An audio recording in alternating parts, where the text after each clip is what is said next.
Welcome to Politics Done Right. I am your host, Egberto Willies. This is a progressive program that will take the mystery out of politics. This is the program that will encourage you to make sure government becomes we the people. Whether you are liberal, progressive, conservative, or otherwise, you get to air your point of view. We are an independent media outlet that, unlike mainstream media beholden to corporations, we only owe allegiance to you. Remember, you can also send me a tweet at EGBERTOWILLIES. That is at Egberto Willies. Let us engage. It is Politics Done Right.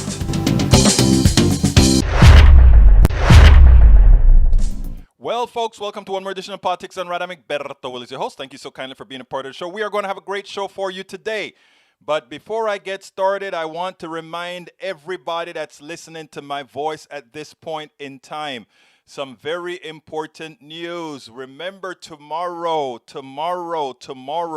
we are having our end of year, Politics Done Right end of year Zoom meeting to throw out ideas, to have you castigate me, to have you do whatever you want to do.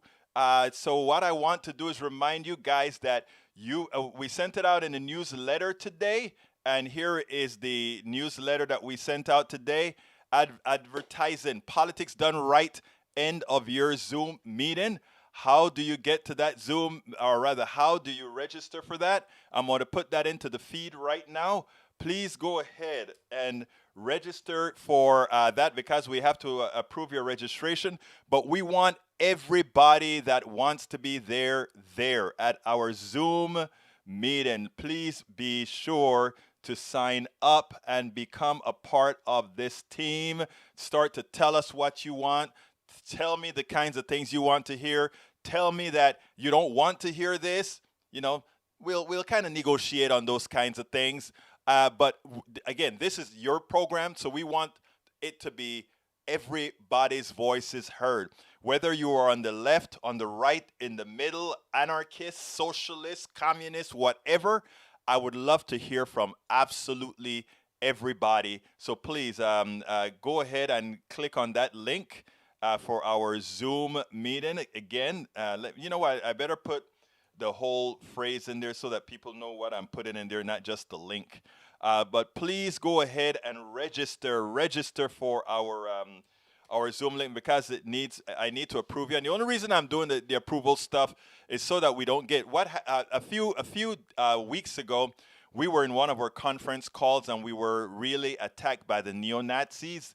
The neo-Nazis just came in and took over. So that's why we're giving people unique IDs to get into the Zoom. So what you do is you register. Once you register, we give you your unique link, and you can come in with your unique link. So that's the reason we're doing it that way on Zoom this time, so that we don't get bombed by these guys on the ultra right, which, you know, it seems like they have people that are watching for progressives doing this. I'm assuming that because of the way we were attacked the last time we had one of those meetings. We can call instead, right? Yeah, if you go ahead and click and register, you have the option to they give you phone numbers and all of that.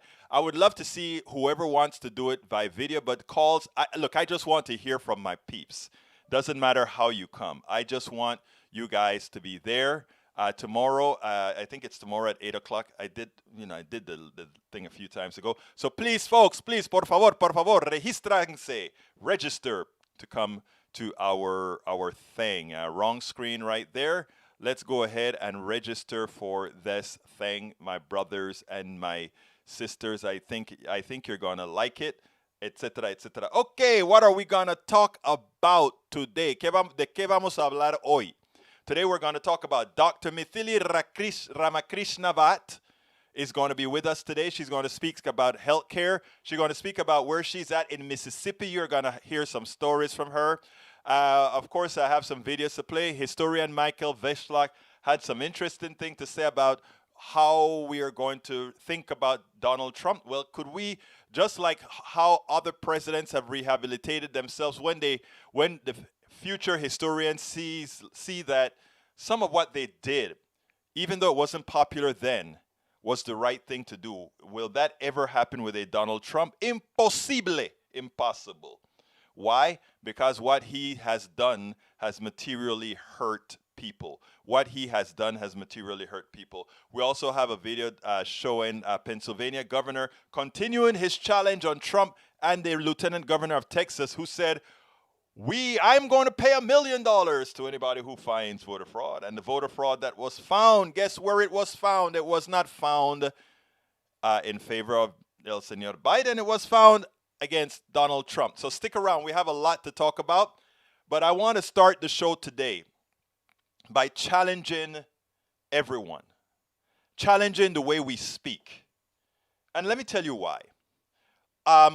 Sometimes people hear me talk about all Americans are now slaves today, or most Americans today are slaves. And it hurts some people, especially people who have never considered themselves any possibility that they could consider themselves slaves. Actually, you have the wrong hue. You have the wrong tone. You couldn't be. But I need us all to see that we are together in the same boat, and that what they're doing to us today, it was just the experimentation of the slavery of the 1600s, the 1700s, the 1800s that have perfected what we have today in a manner that is antiseptic, in a manner that makes us in a form that we conform, And, I had this conversation over the weekend, right? And I really want to get this across, because I think unless we understand this in the core of our being, the masters will continue to control us. They will continue to be able to put us against each other. They will continue to create false differences. That's why I say, that's why you see me address everybody. That's why you see me respect everybody. That's why even the most Trumpian person that's out there, I can honestly look at you and say, I have no animosity toward that person, because I understand that we are all being used, that we have a perfected form of slavery today that works. Stay with me, people. Stay with me. And take this as something that we can build on and not take offense to. It's important that we see this. And let me start it by saying this. In the old days, and some of you that's been with me for a while have heard this, have seen this, but I want you to stay with me to hear this. In the old days, in the very old days, when slavery was based on where you're from, the Africans that were brought here, they used the whip, they used chains, and that was the method of keeping you in control. And you were commanded to do your work just to survive, just to live. And if you didn't do it, there was a penalty. But the penalty could not have been bad enough that you were not able to you continue to be used to do a job. What am I saying? When you were a slave, officially a slave back in the 1600s, 1700s, 1800s, they had to have you locked up in chains, but they could not lose you. You were property. You were a part of their wealth. In other words, if they killed you, that would be like taking a piece of machinery that they just bought, throw it away. That was assets. That was their money gone. That was our economic system, the way it works. That was their money gone. So a slave was an asset. But capitalism today has perfected this. And then I'm going to drag that into the stimulus. I want to bring this into the stimulus, the $2,000 stimulus and all of that, and how the wrong people are protecting people who don't want to give you your $2,000 or whatever. But here's where I want to go from here. So then, after people think, oh, Abraham Lincoln was this great guy who freed the slaves. This Republican president freed the slaves. But it had really nothing to do with morality. It had nothing to do with I feel so badly that we have some of our people enslaved that I want to liberate the country. Lincoln himself said it. I freed the slaves to save the Union. It wasn't I freed the slaves because it was the moral thing to do. Why am I bringing this up? And stick with me, people, including my white brothers and sisters. I need you to stick with me here because this is how to show that you were used in the deal as well. They don't want you to know that, but you were used in the deal as well. So as machinery became more involved, as people, as slaves, weren't so coveted anymore. We had machines, the cotton gin. You didn't have to have that much labor. And after all, when you had slaves, you had to clothe them. You had to give them health care. You had to feed them. Because remember, your slaves were your machines, where you had to pump fuel into them, where you had to do all these things, right? So it cost you money to do all these things. Remember that. When you got a machine, that machine just needed the oil to keep it kind of good. And in those days, you either use the pressure from a lake or from a ocean, a spring or something like that. But it was still less expensive than making sure that slave was still healthy, making sure that slave was still fed, making sure that slave was still fed and clothed.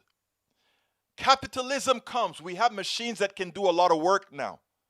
But here's the magic of capitalism. Here's the magic of capitalism where the employee doesn't have a stake. Remember, Milton Friedman, one of the fathers of the new capitalism, said the following: the fiduciary responsibility of the executive, the directors of the company, is not to the employees, it is solely to the shareholder. Which means, we know in corporations, employees are not stakeholders. Consumers are not stakeholders. The only stakeholder, the way the finances work, the only stakeholder is the shareholder, the person who owns the company. So therefore, we don't owe allegiance to the employees. We don't owe allegiance to the customer. Whatever we need to do to maximize the profits for that shareholder is what we will do. And this is where all my brothers and sisters come in. White, black, blue, everything. You have just that reality about capitalism itself.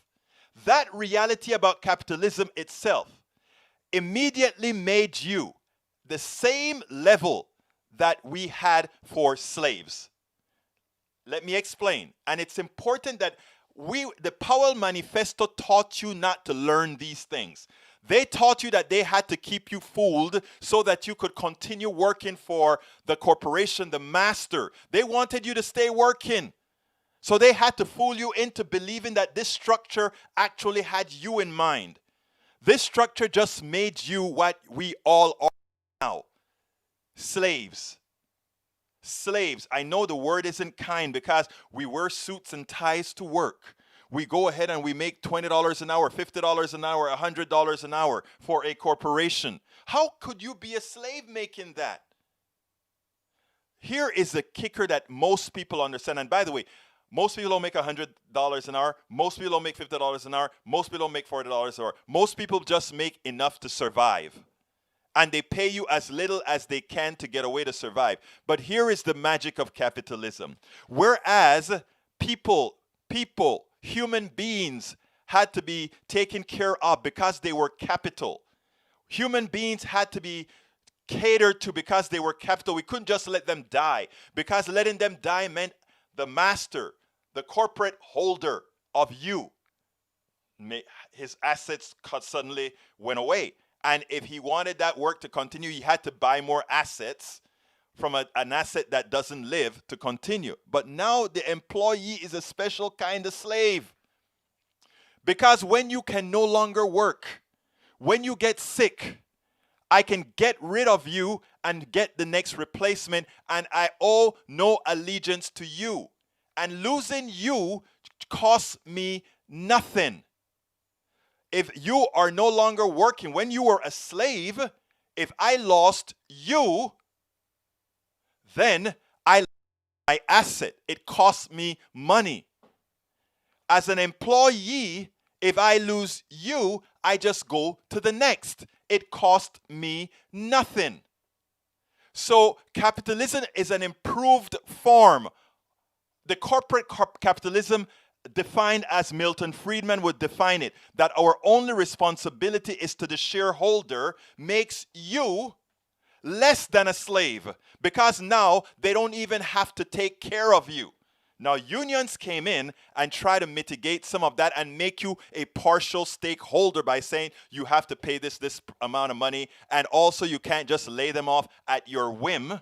That's what unions attempted to do. That is what unions would like you to do, right? But as the Powell Manifesto continued the psychological play games with you to make you believe that unions were bad, to make you believe that fighting for what was yours, to make you believe that owning a piece of the company, or to make you believe that making sure that the system gave you health care was socialism, something that is bad, in making you believe all those things, it allowed you to be taken advantage of. One of our goals in life is to try to reform the thinking of every American to assign worth. One of the first articles I wrote when we started the coffee party was titled "Middle Class Held Hostage." The other one was called "How to Assert Your Worth." How to assert your worth. Many people look at the wealthy. Many people look at Bill Gates. Many people look at all these and they look up at these guys. These are los empresarios. These are the great guys of capitalism. These are the great guys who made these things. They've made nothing. Bezos, who is the richest person on the planet, he doesn't know how to program a computer. He doesn't know how to create the things that have made him a wealthy person. What he was able to do is control a few, including those who made things, who created things. People like to say, they fooled you into believing a few lies.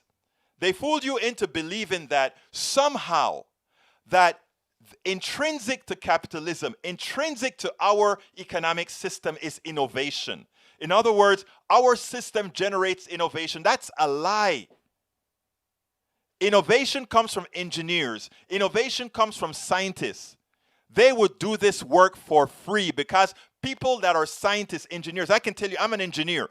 I was doing engineering from I was 5 years old, destroying things in the home, because that was how I was wired. Engineers and scientists are wired a certain way. They create no matter what. Our great capitalist society was not the first society to launch a satellite. A communist society launched a satellite. Am I saying I love communism? That's not what I'm saying at all. What I'm saying is when you look at reality, innovation comes wherever innovation comes from. People who want to innovate, and it has nothing to do with economic systems. Commercializing innovation is done much better in a capitalist system than in a socialist system. That is a fact, because that guy who sees a great product that an innovator comes up with says, whoa, I could make some capital out of that. I can use his work and sell it and do all. That is what we have to learn, is innovation has nothing to do with economic system. But economic system has a lot to do with how that innovation is expressed or multiplied. So what is that? What am I saying? It is important for us to understand. We, the innovators, are the ones who should determine what an economic system looks like and how to move our products. And not only that, but also how to do it in a fashion that takes humanity first, human beings first, and not consider the human being nothing more than a means of production, a high-level slave. And when we start changing from the mindset that was placed in us by the Powell Manifesto, a business class that doesn't have the ability to create anything, when we get there, when we retrain our brains not to be hoodwinked into believing that we are less than what we are, then we are going to make progress. And we are attempting to use programs like Politics Done Right and other programs of this type to actually try to promote the truth as opposed to the lie of capitalism is what saved the world or all that kind of crap. To let people know that what we need is an economic system that is centralized around humanity first. When you centralize an economy around a system called capitalism first, what you get is everything else. Think about this. Whenever we say we need to increase taxes for something, the first question that is asked is, how will that affect business? Whenever we talk about giving health care to everybody, the first question that is asked, how does it affect business? Whenever we talk about how to present things for our kids, how does it affect business? The first question that we should always be asking is, how does it affect the human being? How does it make life better for the human being? How do we create a business model, an economic model that first look at humanity, that first says, is this going to be good for our brothers and sisters? In this, folks, we are in the same boat. In this game, we have to be able to come together. Now, is it possible? You bet your life it is. Can we do it? You bet your life we can. But how do we do it? Just as we've started doing it, one step at a time, one foot on the other. Is it going to happen tomorrow? Absolutely not. We first have to deprogram most of us. We have to make sure that most of us understand what is really going on. We have to make sure that most of us don't buy the cake, and we have to invest in those tools that are going to be used. I'm a tool, and there are many other tools like I am, to go out there and put the word out. And not only put the word out, but put the word out with respect, and try to work with those, even if they don't get it the first time around. Because I use the word slave a lot because I want to shock. Because when I look, and specifically, I don't have to shock, let's say, the black person or the Latino person. Well, some Latinos, yes, because Latino is not a race. Because blacks have always been known, well, we were considered the slaves. The ones that I have to shock are my white brothers and sisters, to let them understand that right now, they themselves are slaves. You go to Appalachia, you see you go to Appalachia, you see your future. The future of all Americans, the ones that are doing fairly well, but that are not the chosen ones to run the corporations, to be the administrators, to be the ones who are counting the dollars, to be the ones who are the managers, etc. We are becoming a society of renters. In other words, you are going to own nothing. You are just going to work for somebody in the long run. And if you want an idea of what this pandemic has done, let me show you how this pandemic has sped some of this stuff up. Go to your middle of your store. Go to the middle of if you're in Timbuktu, whatever state, go there. And take a look at all the restaurants that are closing. Take a look at all the little grocery stores that are closing. Take a look at all these little things that are closing, little mom and pops that are closing. And then ask, and they will never open again. That is using each one of these calamities to grow the market share of the few and take away the market share of the many. So that pizza shop that closes, that private pizza shop, that little mom and pop pizza shop that closes, it's no problem, because that is an extra pie, an extra several pies that Domino's and all these guys are going to sell. You know that little grocery store on the corner in that little town that closed? Doesn't matter, because that big Walmart that is on the outskirts, he will be there to take up that slack. You want to know why all the big stores like Amazon and all these guys are making more profits? Because the little guys are gone. And do you think they're ever going to say, let's give it back to now when the pandemic is over, let's go ahead and allow the government to give reprieves and loans and assets back to the people who we forced to close? No, they're not going to support that because they've already taken your business away. These are the concepts I want people to understand. Now, this pandemic, in short, let me tell you what we should have done. We should have said, as soon as, if whatever we ask to close, we should have taken that person's month's ledger and paid them for all the time that they were going to be closed. That is how we would have gotten this pandemic taken care of quickly. In other words, anybody that we are asking to close or stay home, we pay people to stay home. We pay businesses to close. We pay the rents for these we pay all these things. We create money. People don't understand economics. Trust me on what I'm saying. Money is a figment of our imagination. And it could have been done. Okay? It could have been done where we pay people to close. But the reason we haven't done that is we do not care about regular human beings. We care about keeping the monstrosity of the unfettered capitalist corporation going. And we realize that all these pandemics can create an avenue of success for these people. I didn't expect to go this long, but so I'm not going to play my videos today. I'll play them tomorrow. I didn't expect to go this long, but this was in me after watching that. It was such a problem to give people $2,000, each person $2,000, and you know why? They claim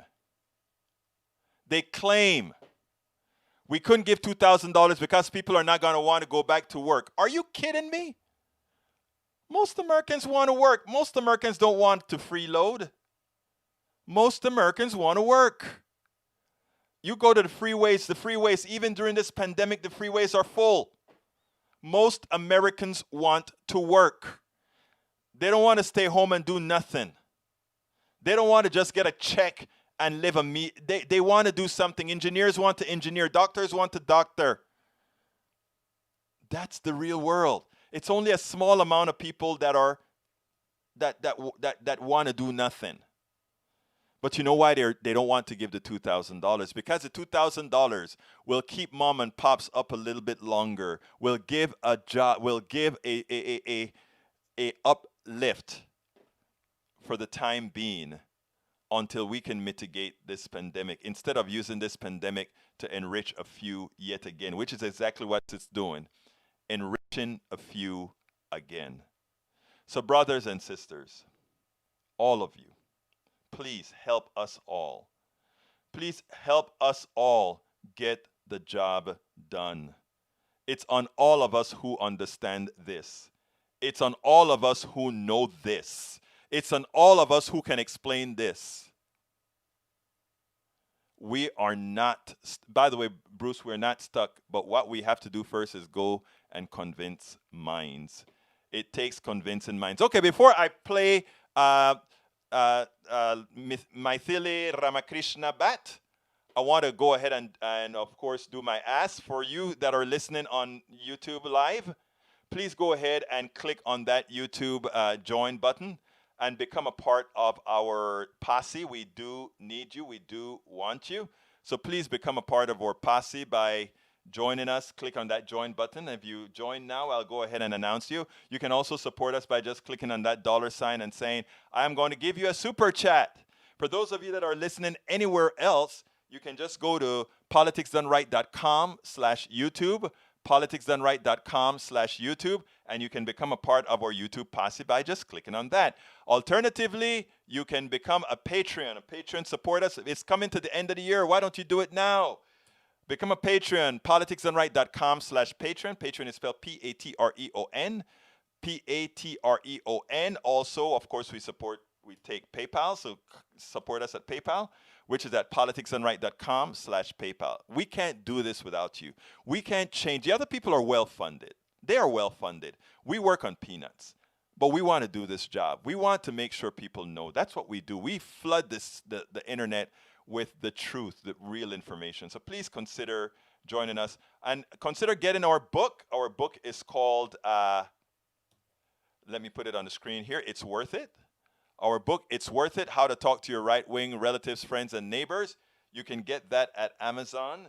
How do you get it at Amazon? I've just put the link in the feed right there. Or if you want to get rid of the middleman, you can get that book or any one of our books at our store, which is at politicsdoneright.com/store, politicsdoneright.com/store.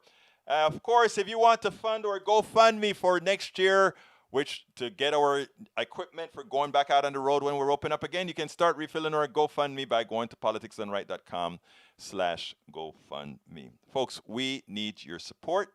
Without your support, we just could not do it. Without your support, we just could not do it. So please, again, find your way of supporting the system, and we will be there for you. But most importantly, please remember what's coming up. We are having our end of year YouTube, or rather end of year Zoom meeting to throw out ideas. And how do you get there? Folks, I'm going to throw that in there right now. That is how you can register.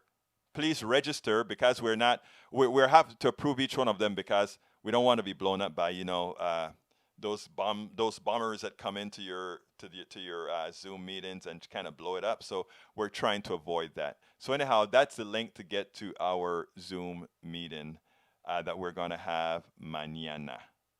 Okay, let's go ahead and listen to the one and only Mythili Ramakrishna Bhat. Welcome to one more edition of Politics Done Right. I'm Egberto Willis, your host. I'm honored to be with Dr. Mythili Ramakrishna Bhat. She has a whole lot to talk about. She is now working as a doctor on the front lines in Mississippi. I want to talk a lot about a whole lot of stuff with her. We've had her on before, and she's taught us a whole lot about what's going on in Brazil and other places where they have real health care. Mythili, how are you doing today? Welcome to Politics Done Right again. Thanks, Egberto. It's always such an honor to talk to you, and I'm excited. I'm good. How are you? I am doing fine. Let me first ask you, what are you doing out there in Mississippi? How did the journey get you to Mississippi? Well, it was very simple. COVID happened, and my husband got into Shreveport, Louisiana. I had the option of either going to Cleveland or Mississippi. I loved the program. I interviewed here for my residency, and I decided I think my gift and talent should be used more with Mississippi rather than just like Cleveland. Yet another doctor in a huge in a city like Cleveland. Mississippi stands the 50th with diabetes, HIV, you name the disease, and they have it.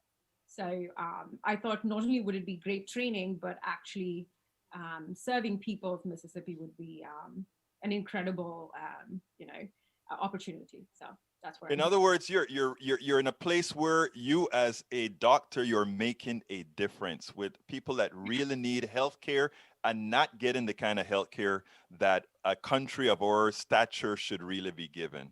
Oh yeah, absolutely. I mean, it's like this is like India. This is actually worse than India in many situations. Please say that again. America, listen to this. Tell that again. I think it's worse in developing countries like India and Africa. And, India and Africa at least have avenues that they can use. Here, Medicaid doesn't pay for many of the procedures that are covered in different states. You're talking about a state that is 50 out of 50 in terms of diabetes, in terms of heart diseases, and yet it's ridiculous that such a state does not give its citizens healthcare that is absolutely needed. Again, making it worse than India and Africa. Now, I've practiced in India, and I can tell you at least India is doing better because Indian Constitution as healthcare as a human right, and it's just such a sad thing that I come to Mississippi and day in and day out I see patients where we call ASA 3, in the classifications. What does that mean? So it's American anesthesiologists have come up with ASA 1, 2, 3, and 4. So the 3 and 4 are really like 4 is probably terminally ill, going to die. 3 is just better than dying. And most of my patients are ASA 2, 3, 3 mostly, which, we only studied in textbooks. We never got to treat those patients in Michigan. But here, on a daily basis, I see them. And public health is zero. I mean, it's just very frustrating that our attendings have had to fight for grants because Medicaid wouldn't cover certain procedures. So this year are a lot more dedicated, and I want to say that very, very loudly. My attendings, especially, we have ambulatory clinic called Jackson Medical Mall. It's like literally a mall that is converted into an ambulatory clinic. University of Mississippi does more than Cleveland Clinic does for its state, and this is because of a grant that many doctors fought for. And my problem is, why should you fight for a grant when the state's Medicaid, if had indeed expanded, should have been giving this in the first place? And you're talking about HIV being prevalent here.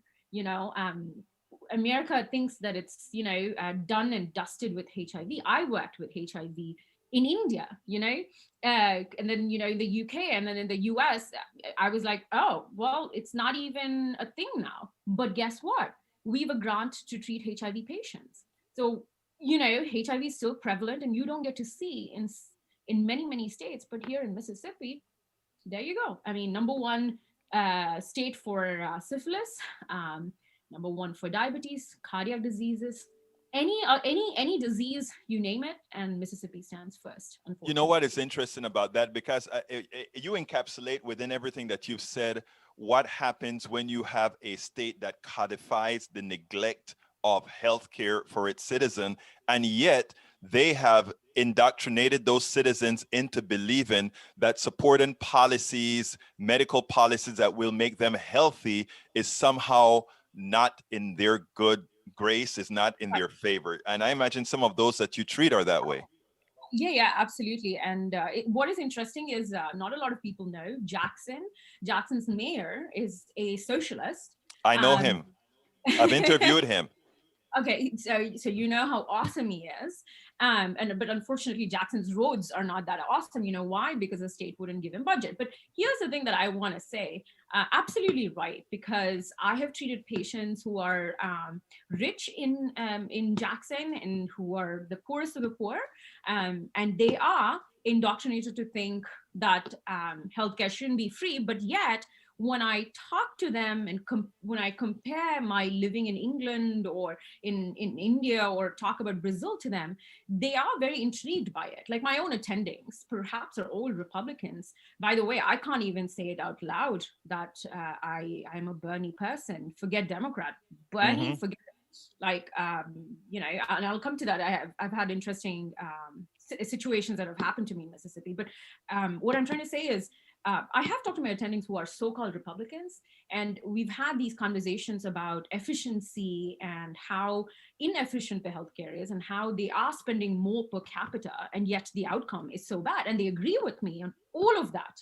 I think they're just scared of the word socialist, and I feel like that word is completely abused. Say, for example, went there and I said, hey, you know what? I'm a Republican, but let's talk about healthcare and expenditure.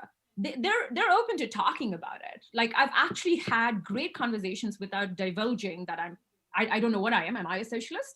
I don't know, but I don't want to brand myself. But I've never revealed I'm a Bernie voter. I've never revealed all of that. But I've talked to them about healthcare, and they seem to agree with everything that I say, except they're scared of the word free, or they're, like you said, probably doctrined to think.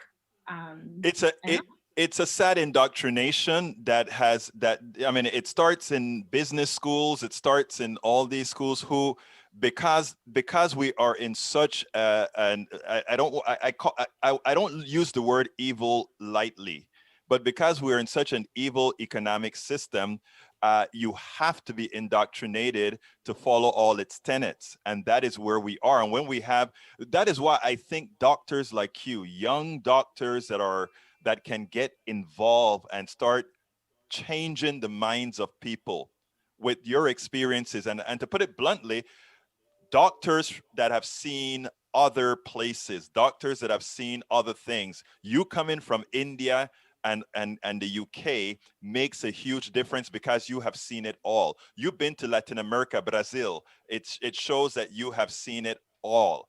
Unlike what most of these people who have been insular, insulated from everything else. And that is the importance, and that is why your message is Mm. important, not to be cooped up just in Mississippi, but Right. around the place, because Mississippi is simply the rest of America on steroids. Oh, yeah, absolutely. And the interesting thing that I wanted to tell you is, I come from a premier tier one university, University of Michigan, and I know the last interview I talked quite a bit about University of Michigan. But I think what's important is they're doing all of this research, but you know what? It doesn't trickle down to Mississippi. In your own backyard, it doesn't trickle down. And that is the frustrating thing. So what's the point, Michigan, for conducting these researches, getting NIH funding, but for what? Your own backyard, your own state in the United States of America is so backward that we still have sexually transmitted disease and HIV. I mean, I'm just confused here. Yeah. I'm like, then what's the point of research? I You know? There's something, you make an important statement, because you were talking about earlier. You said, "What am I? I'm not going to brand myself as a socialist." You shouldn't, because what you brand yourself as somebody who believes in humanity. But here's the Right. kicker: what they are doing, what Yeah. Michigan and all these other people are doing, that is a true definition of socialism. Because what they're doing is they're taking the tax dollars from all of us, Right. doing some research with it, but Yeah. then they convert it into they convert the social build that they did into support for those in a capitalist structure that can afford to pay for the results of the socialist build. Oh, yeah, absolutely. And then you talk about Michigan Public Health School, which is top of the top, but they send their students to Africa and India, and I'm just like, you don't need Africa and India. To people who make a valid argument on the right, and I have seen that, and I have sat, and let me tell you something. I actually agree with a lot of things that right has said more than neoliberals have said to me. I actually can have conversation with the so-called right over neoliberals, and I don't take it lightly. And I will tell you that I've sat there and I've heard people say, well, hold on, like, I was called into a board sort of a meeting and they wanted me to talk about my Brazilian experience, but I think they were trying to ask our dean at that point to say, okay, you're spending all this money and these people are going to these different countries. What somebody actually said, what about our own backyard? And I think they made a very poignant argument there. And I was like, yeah, what about your backyard, which is Mississippi, Louisiana? It's the poorest of the poor. I mean, just driving here is just it doesn't even feel like it's the United States that I'm driving in. And then how many people from Michigan come to Mississippi or Louisiana to even settle down and actually work here, because it doesn't offer anything. It doesn't. I mean, Jackson doesn't offer amazing things like Ann Arbor probably does. But I think the fact of the matter is that's why I find the doctors here who are probably Republicans a lot more resilient for fighting for their citizens more than you know doctors in Michigan. They don't get paid like our doctors in Jackson Medical Mall don't get paid as high as many other doctors, but there they are day in and day out fighting for things, and they're all Republicans, by the way. Interestingly, so this is why I said I don't want to brand myself as anything, because like you said, yeah, it is humanity, and at the end of the day, whether you're right or left, do you believe in people? Do you believe in as a part of this country, part of this state? I mean, are you fighting for something greater than you? I mean, that those are questions that that I see that people here do fight for, You, even though I you agree with a lot of things. But yeah. Mythili, you just hit the nail on the head, and I love the attitude that you just take as a very progressive woman. You understand that you don't go ahead and just say, "Oh, this person is a Republican," and somehow you don't deal with them. I just came out with my new book called "It's Worth It," where I said how to talk to your right wing neighbor, and the Right. whole issue behind all of this is to tell folks, look, it's not about, we have to understand how we are being manipulated by the system. And the system it requires that it keeps us at each other's throats. Now you go ahead and you have great conversation with all those people in Mississippi, and I guarantee you they love you because you oh no, they do, because you're not talking down to them, you're having conversations with them. Oh, absolutely. I think the one thing in the South that I've realized is people have, no matter whether agree or disagree, at least they respect you for what you are saying. Yes. And they don't look down upon me when I say stuff that probably they're disagreeing. I'm not saying that racism doesn't exist. I have gotten the middle finger 100 times here for having a Bernie bumper sticker. This is an interesting conversation I was going to say to you. But at the same time, I have seen a Republican doctor talk to a transgender person and treating them with dignity. You Right. know, and that to me is the paradox. The good in the South is absolutely, I mean, top of the cream, like people who are coming up with innovative solutions to get funding. Whereas, of course, like there are racists, and but they were racist in Michigan. You know what I mean? You Like, know, it is interesting what you're saying, because I have people, I talk to people all over the country, all over the world, and people say, how do you love living there in Texas? You're in the South. And I'm like, I actually love it. I know exactly where I stand. And you know yeah, what else? The people are generally very nice. yeah. And when I tell them, even my racist friends are nice, they'll be like, you have racist friends? And I'm like, oh yeah. The truth of the matter is, many of my very progressive friends from all over, they're no different than my right wing friends. They're just as racist. They just intellectually know how to cloak it differently. Yeah, absolutely. And I think what you said was, exactly what they stand. And, as long as you're truthful, honest, and as long as you're saying what you really want to say, they're fine with it, And Yes. I'm telling you, like, in between, standing in between the ORs, I have talked to doctors who have said to me, like, oh, Trump is all over the place. I don't know who to vote for. My son's not voting this time. He doesn't like both the candidates. The healthcare system is, so bad. And I'm having these amazing conversations as we're waiting, uh, between ORs. And I'm just thinking, oh, wow, like, and I actually have these conversations without being Yes. judged, rather than in Michigan, where you have to be very, very careful who you talk to. And these are so-called left, okay? And Mm-hmm. they used to always look at me and say, oh my gosh, you Bernie fights, like you're absolutely idealistic. You are, reach your 40s and you'll become a Republican. And that's been told to me Mm-hmm. in Ann Arbor, which is a complete liberal town, but not in Jackson, Mississippi. I mean, Right.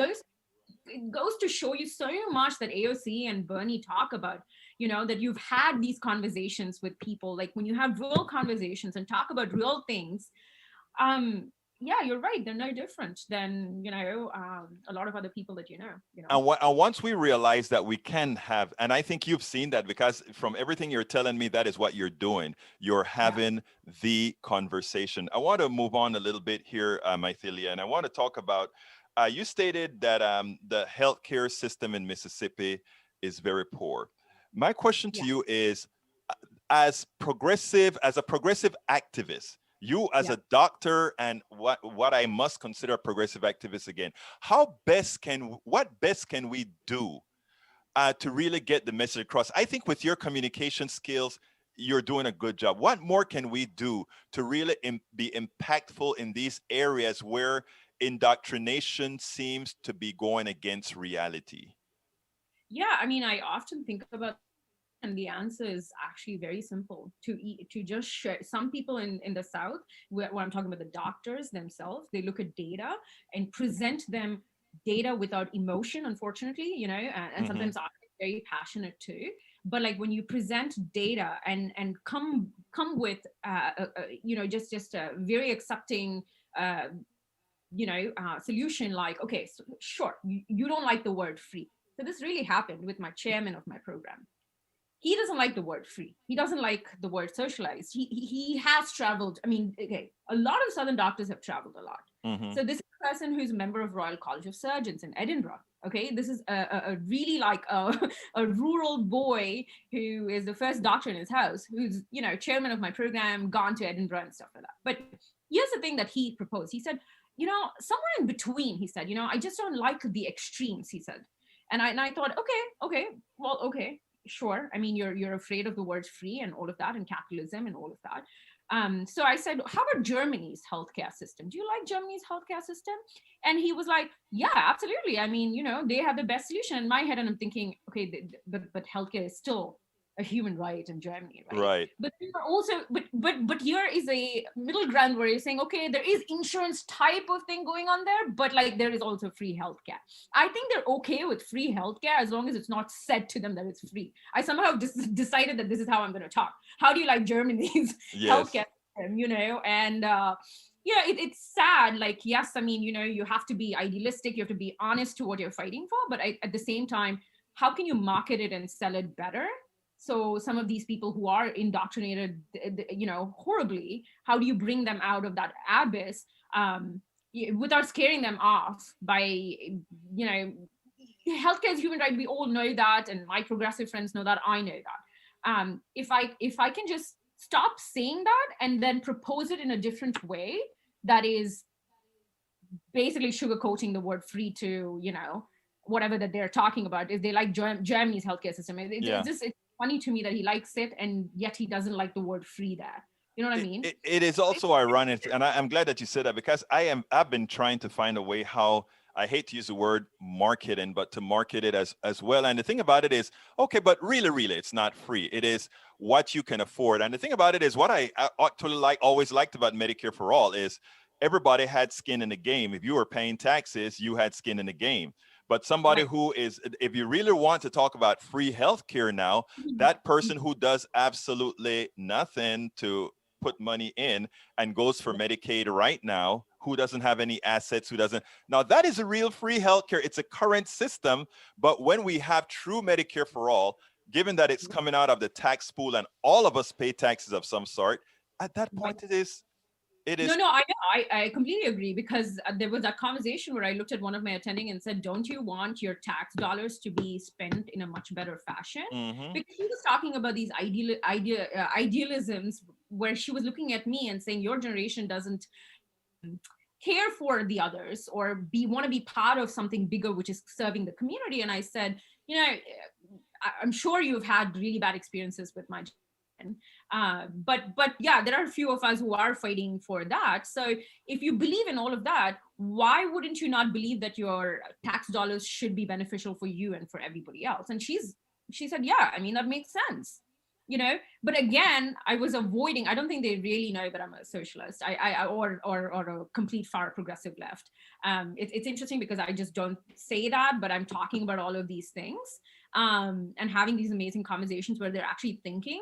And even with my co-residents, I often challenge them on a lot of things, because it is sad that my generation just reads the headlines and he doesn't do the research into reading more than just a headline. It's just an Instagram post, but you don't go about and doing your own research to understand. It's always, so for me, I'm always up for question.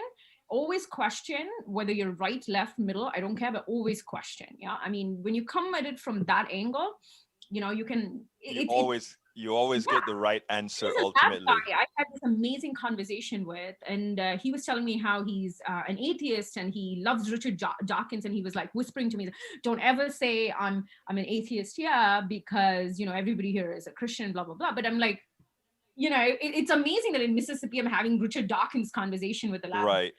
person, right? And I'm like, okay, sure, let's have that conversation. And again, he thinks he's a libertarian, and again, we try to get very defined into these things. I am a socialist, so hence I have to da da da da da Right. XYZ. I'm a progressive, so I need to do this. But when you take out that and then come out and then just have real conversations, and I think that's how you change. And I think changing hearts and minds are important, because you have to have a buy-in. The stakeholders are doctors, and a lot of Southern doctors don't like the word free. So how do you get that? I was like you. I'm telling you, I hated MBAs. I hated business degrees, because I thought, oh, marketing. I mean, commercialization of all of that. But how do you commercialize Medicare for all? How do you get that buy-in? Now I'm talking the business language, which is so interesting or awful, I don't know. No, But no, actually, it is necessary. I think that that's right. Yeah, I think it is necessary. And how do you market Medicare for all? How do you package it to the Southern doctors? Because they have to have a buy-in. They are your stakeholders, Well, you know.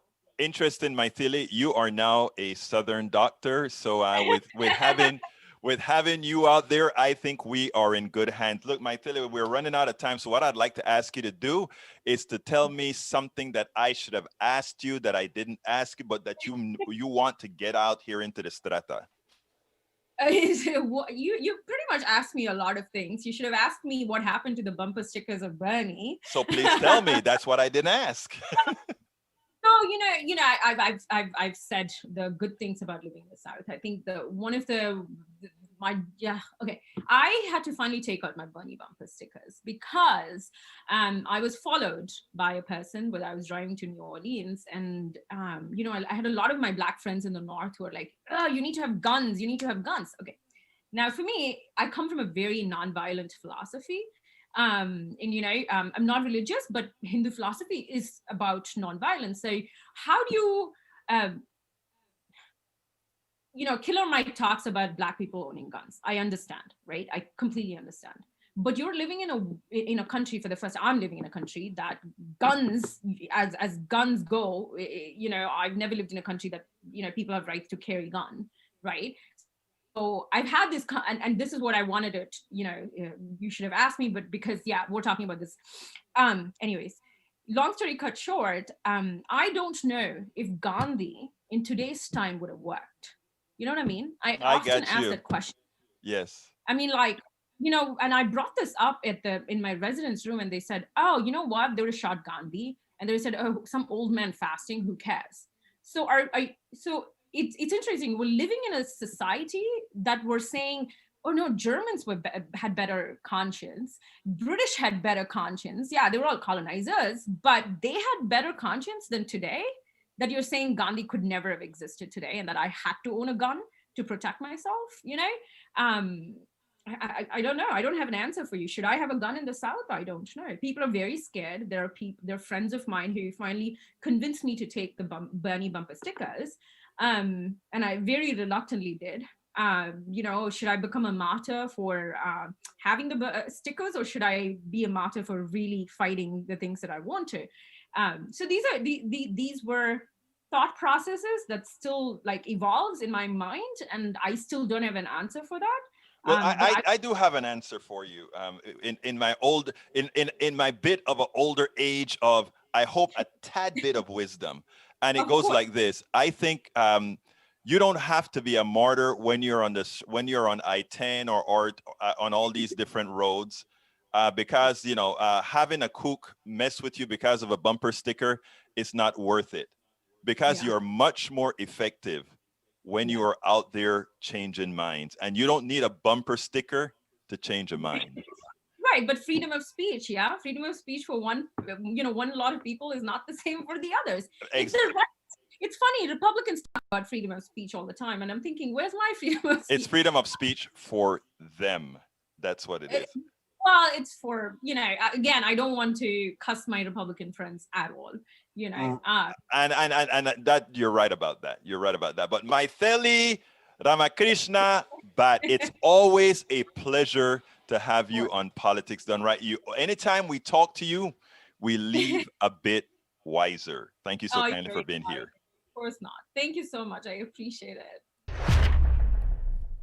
Well, I hope you enjoyed my Mythili. Every time I speak to her, in fact, yes, I feel like we've gotten wiser. She's young and she really goes out there. And as a doctor, she has a platform and she uses her platform well to push the messages that we know most Americans, all of us, stand for. So, yeah, it's worth it, man. It's really, really worth it. I'm over time, so I got to get out of here. But I want to thank you all for being here. Again, let me put the link for our thing tomorrow. Please be sure to register, and let's get busy and have a chat tomorrow. Whatever you want to tell me, I want to actually feel you. I want to talk to you. I want to, hear your voices. So give me a shout. Here is the registration link. There's a registration link. Please register and let's have a chat. Whether you do it via video, phone, or just computer, audio, whatever, just want you to be there. So Thank you so kindly, guys. I really appreciate you. Let's talk mañana. You have a wonderful day. You know how I end this, baby. This is Politics Done Right. My name is Egberto Willis, and I am what? Out. Yes, I am really out.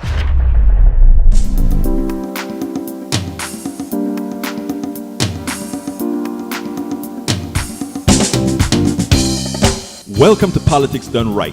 I am your host, Egberto Willis. This is a progressive program that will take the mystery out of politics. This is the program that will encourage you to make sure government becomes we the people. Whether you are liberal, progressive, conservative, or otherwise, you get to air your point of view. We are an independent media outlet that, unlike mainstream media beholden to corporations, we only owe allegiance to you. Remember, you can also send me a tweet at EGBERTOWILLIES. That is at Egberto Willis.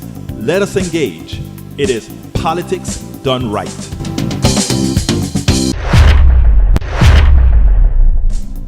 Before I go, I forgot to tell Linda E., thank you so kindly for the super chat. Linda E., thank you so kindly for the super chat.